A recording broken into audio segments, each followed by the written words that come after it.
Welcome to Business Casual. I am Mihe An, your host and author of The Stories We Tell and Perfectly Incomplete.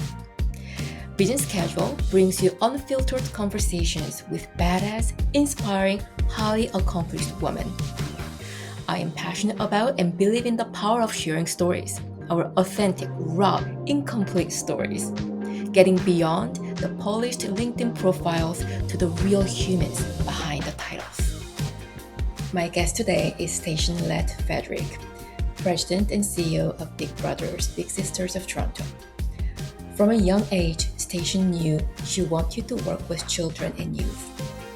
What is remarkable is not just the clarity of her vision, but the intention and persistence with which she pursued it over time.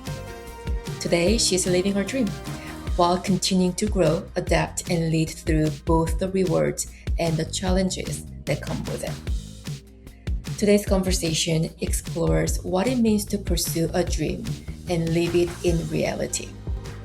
Stachen shares reflections on leadership, purpose, and the responsibility that comes with serving others. Some key takeaways from our conversation include: having a clear vision is powerful, but it requires persistence, courage, and willingness to evolve along the way. Even when we achieve what we once dreamed of, challenges remain, growth continues.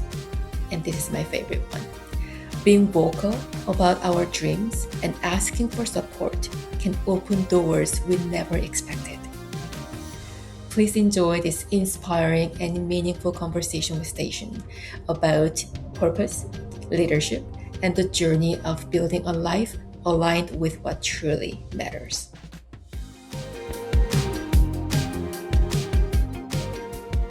Hello, how are you?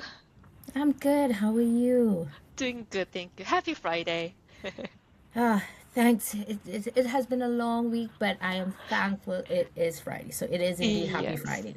yes, it is. And thank you very much, for your time and willingness to share your stories. Appreciate you. Okay, so why don't we start with a quick intro, please? Who you are, where you are in your career journey, life journey.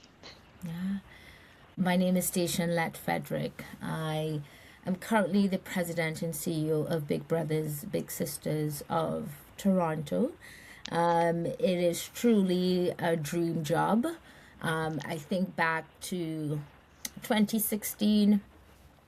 I was leaving a very stable job to take on being the head of a very small organization with an intention that my next job would be the president and CEO of a Big Brothers Big Sisters. I didn't know which one, but I did sort of identify 8 years before the actual appointment of myself as the president and CEO of Big Brothers Big Sisters of Toronto.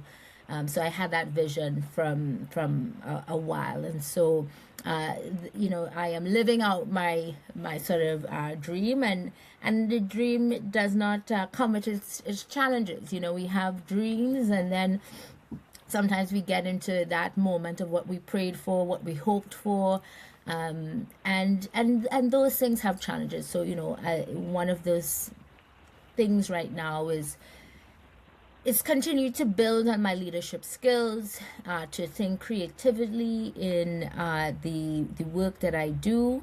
How do I support young people the best that I can support them in the capacity in this role? How do I serve the people that I work with in terms of my staff? How do I make them the best that they can be? I'm in that stage of my career, working with other women, for example, who are in very similar stages of life, personally as well as me. And so us being able to support each other and guide each other in our sort of personal journeys of family, of career progression. And as I said, I'm a mom as well, so also enjoying this time of my life with a little mini me, A lot of people say that my daughter looks like me, so I received that. But I think what I'm most sort of proud of is the person that she is. Yes, she has a lot of my personality, but she's actually very, very strong at this young age in identifying what she doesn't like, being very clear about it, but also just being soft in her own way. I think I am very, very vocal a lot of times, but she is someone who observes a lot, and then she's able to say, this is what I don't like and what I do like. And so I'm also enjoying seeing that, and also enjoying the opportunity to be present and engage in play. So, whether it is having to do a tea party day with her, and we're, in the living room with teacups and little plates and enjoying playing. So kind of living a new sort of childhood, but through her. I remember even from our very first conversation, you said it was my dream job and I am living my dream. That really stuck with me. Can you please elaborate a little bit more on when this dream kind of was born, like, and how that dream came to you? Sure. So let me take you back a little bit, or take the audience back a little bit. So I grew up in the Caribbean. You could probably hear from my accent that I do have a Caribbean accent. And so at the tiny age of 8, I told my mother that I was going to travel abroad to work with children and youth. And so always knew from very young that I wanted to work with children and youth. Now, given sort of my intellectual capacity, my parents would have much preferred that I stick with the sciences. And so the sort of middle ground would have been, okay, pursue sciences, go on to medical school, and then specialize in child psychiatry, so that it would be a meeting of the two dreams, my parents' dreams, my dreams in that. And so I love sciences. Let that be clear. I love sciences. I actually got a scholarship for chemistry with the University of Ottawa. And so definitely, if you ever catch me, I won't do it on the podcast, but you can ask me to recite the periodic table, and I'll be gladly able to do that for That you. is cool. Yeah.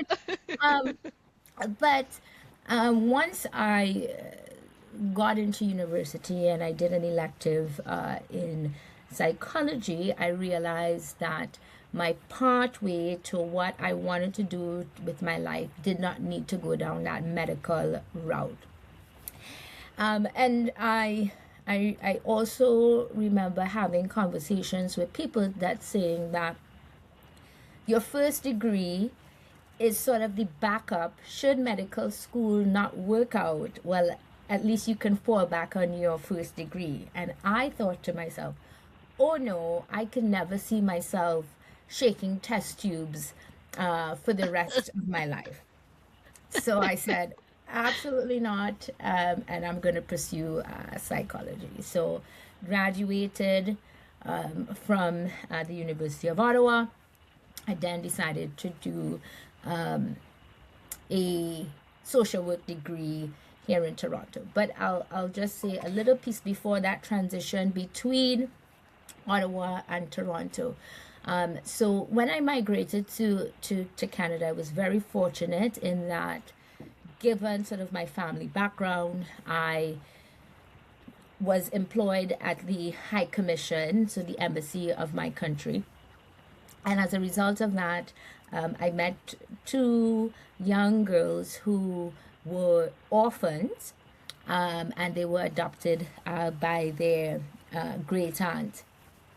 And the great aunt would bring them out to the events that the High Commission would be putting on. And they just decided to attach themselves to me. And so what ended up happening is that I would take them out to events that I was involved in the community. And so one day somebody approached one of the little girls and said, "Who are you to Station?" And they said, "Oh, she is my big sister." And so someone to that same person said, "Oh, Station, I did not know that you were part of the Big Brother, Big Sister program." And I said, "No, they just called me their sister." Oh my goodness.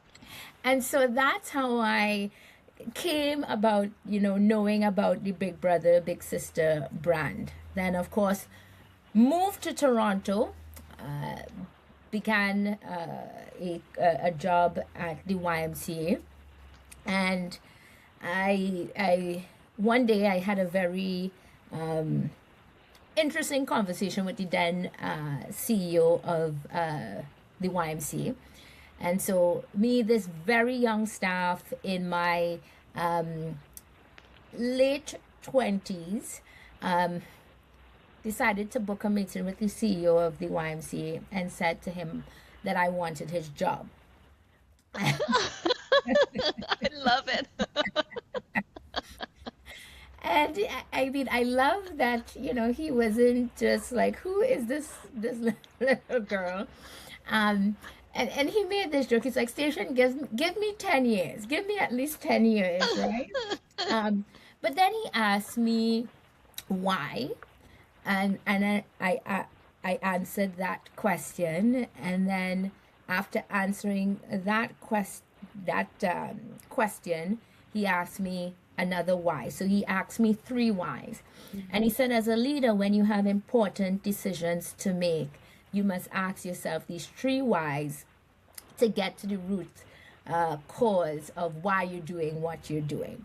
And so I actually came out of that meeting realizing that I did not want his job.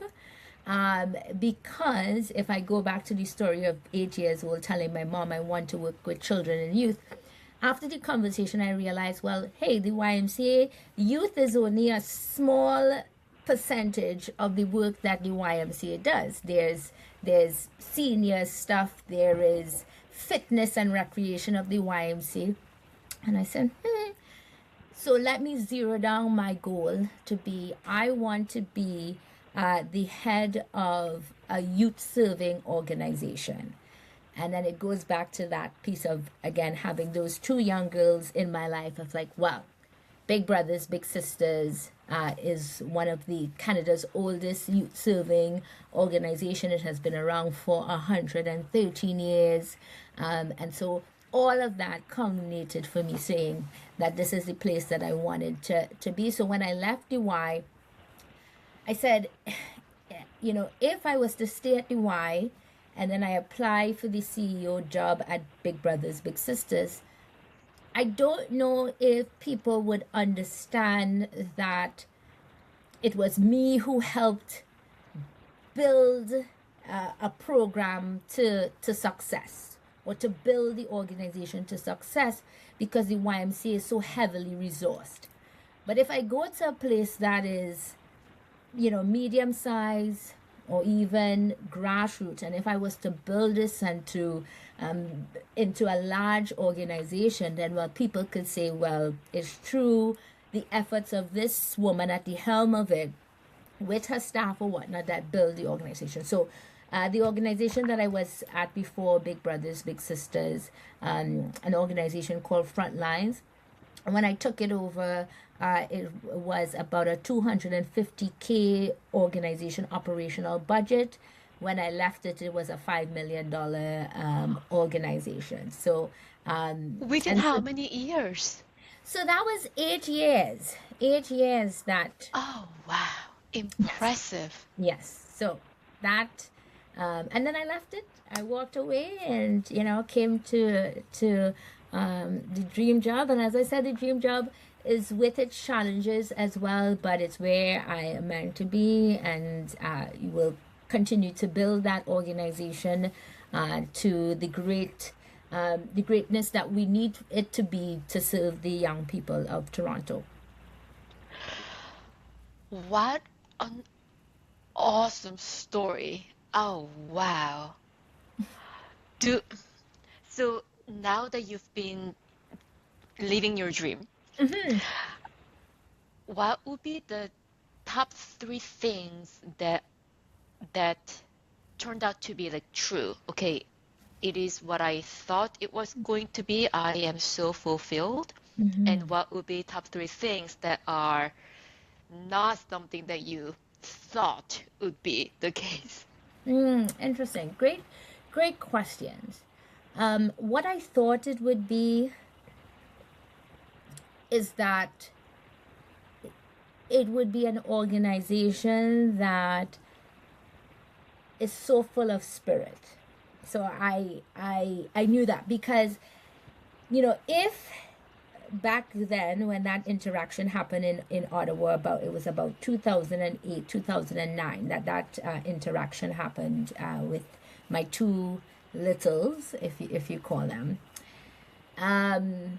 If somebody could have seen that the interaction between me and them mirrored a big brother, big sister relationship, and I know the power of that relationship that I had with like these little girls were the first time I made lentil peas right, and somebody else ate my cooking. With these two little girls, I have pictures with them sitting down or lying down on my bed watching this movie Ever After. It was like Drew Barrymore, Cinderella story, with one of their like feet kicked up, wearing my high heels, and like this was like 8 years old, right? And so, like I said, if somebody could have seen the interaction that these two little girls had with me and say, okay, this looks like a big brother, big sister organization type of interaction, then I knew that that's what I would be seeing. But, even in me saying that, like, there is absolutely no textbook in social work that could prepare you for the stories that you hear at Big Brothers, Big Sisters. Last week, one of our great bigs unfortunately passed away from cancer. So sorry. Yeah. And one, his little is going with me to Queen's Park to talk about the program. So he was reading sort of his speech to me. And I was just in absolute tears. And, when I think of the impact that this man, like, in no way that life should have brought them together. This rich white man, head of taxation at a major mining company with a black kid from Regent Park. Like, life wouldn't have never brought them together, but Big Brothers, Big Sisters thing. And when I look at the trajectory and that young person's LinkedIn profile, I see every part of his mentor interwoven into that. Oh, From wow, his, goosebumps. yeah, Oh, from a story that I read of the big, taking him to learn how to swim, even though he was older than the other kids in the swimming class, to now this person being a swim instructor with the city of Toronto. For him to, again, be a black kid from Regent Park to finish his neuroscience degree at the University of Toronto, it was because of his mentor helping him with tests. So every part of his LinkedIn profile, I see the big. So it's like, I could have, when you asked me the question, what could, top three things? Well, what it could, I would have think it would have been, and then not been, is like, yeah, you think you know these stories. So yes, I'm preparing for that. But then I also did not know that I will be having stories like this. I would say too, you know, everybody um, in the world in business, excepting for those who are probably in the AI space, right? Is feeling tensions, right? Feeling stresses in that, and then there's the war and many different things and tariffs, and so the not-for-profit sector is struggling. So I may have had a misconception in regards to somehow big brothers, big sisters being immune from it, but no organization is immune, even if you've been around for 113 years. That no organization is immune to it. And I say, this question that you asked me is because even in not knowing that big brothers, big sisters wasn't immune to it, I'm not shocked by it, right? So that my stressor or my feelings around regret is not there, because I might have been at the old organization that I was at, and I might be experiencing the same thing, right? So it still allows me to have a sort of level emotion around the situation, because it's just the reality of the world, and you just have to be creative, and you just have to continue to mine the good assets, the goodwill of this organization to bring it to where it needs to be. So that, and then I would say, a third, what maybe what I expected it to be. Again, I think that there's almost every single day I meet either one person who's either been a bigger, been a little, known somebody who's a big, known somebody who has been a little. Like, it's such a, when you think of that 6 degrees of separation concept, like, this organization just have a large network of people that have been impacted, both the littles and also the mentors, as well. And so that again, I knew, but like I I didn't realize, like, the full extent of this network that we have. So again, it's about being able to mine that network. There's so many people that are even waiting to be re-engaged with the organization, probably not in the same capacity as big as they were before, but definitely it is something that we can look at re-engaging people. Do you have advice for young folks out there who have quite clear dream and goals like you did, and advice for young people who don't have clear the latter? I was the latter. Okay. And yeah, it was not easy in my 20s because I didn't know. Yeah. That's a great question. So, what can I say for people who know what they want? Is be relentless. Be relentless in your pursuit of your dreams. Tell people your dreams. Right. I love that. Yes. Yes. Say it out loud Say it for out the loud. world to hear. Absolutely. Oh man. Absolutely. Because you just never know. The CEO, the then CEO, now he's retired, but he remembered that conversation. He remembered this just precocious little woman, right? Just say, I want your job. And so and people will rally around you. The doors will Yes. open, and so I say that just be relentless in it, be vocal, and while you may shift along your path sometimes, like what is meant to be will be, right? And so that I go back to saying, okay, I was trying to fit within my parents' sort of ideology of what their daughter should be doing, but what is meant for you will happen for you, right? Like my life is that kind of testament of like, also have faith in yourself, faith in your higher being or whatnot, that if you want something, it will achieve. And for young people who don't have that clear vision, find what think about what you love. Think about what excites you.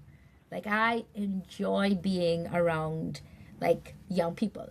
Now, my job currently, I am not as close to the kids as I was even in my past job. So, in my past job, my office was right at the door when they come in from school. So I will get all these stories. So yes, I was in a senior role.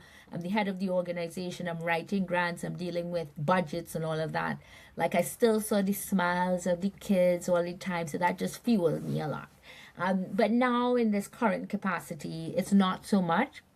But I always make time to get connected with the kids. So if it's I had an interview with a kid maybe about a month ago, and that was like the highlight of my sort of month. I try to go out to schools, and so I get and of course, well, now too I have a daughter, right? So I feel like I'm Yes. still youth connected a bit, so that fuels me.